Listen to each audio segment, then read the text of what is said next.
जैसे महाराज जी वर्तमान में देश में देखने को मिल रहा है, तो एक विषय ऐसा जो बहुत ही हृदय को पीड़ा देने वाला विषय है, जिस विषय पर विवाद और वाद की जगह अगर उस विषय को महसूस किया जाए तो ज़्यादा उत्तम रहता।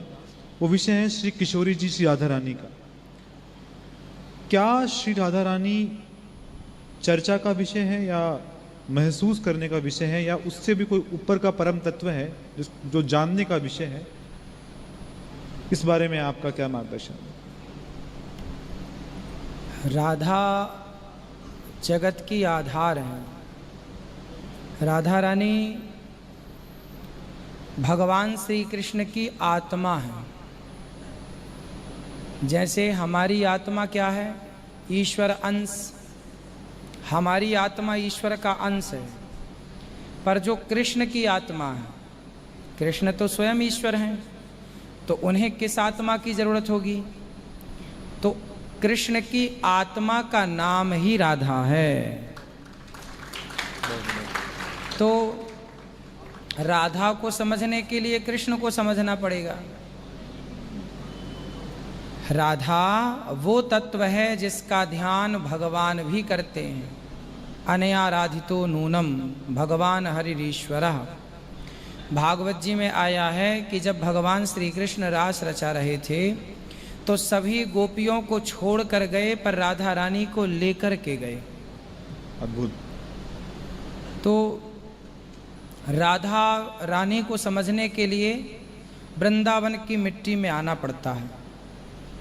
जब वृंदावन से आपका संबंध होता है तब वृंदावन के संबंध को स्वीकार करती हैं श्री राधा रानी, और उस संबंध को स्वीकार करके फिर स्वीकार करती हैं श्री राधा रानी। जब तक आपका वृंदावन से संतों से संबंध नहीं जुड़ेगा तब तक राधा रानी को जानना समझना बहुत टेढ़ा काम है। जो राधा नाम न हो तो रसराज विचारो रोतो, ना हो तो कृष्ण अवतार जपे जा राधे राधे। वृंदावन धाम अपार जपे जा राधे राधे। तो ये राधा रानी, हर पुराण में राधा रानी का जिक्र है। भागवत जी में सांकेतिक जिक्र है, पर है बिना राधा के कृष्ण नहीं है और बिना कृष्ण के राधा नहीं है। तो इस तत्व को समझना है ना। तो जैसे हम आपसे कहें कि रसगुल्ला मीठा होता है, तो आपसे पूछा जाए कि रसगुल्ला कैसा होता है, तो आप बताओगे कि मीठा होता है। भाई मीठा क्या होता है तो आप कैसे एक्सप्लेन करोगे?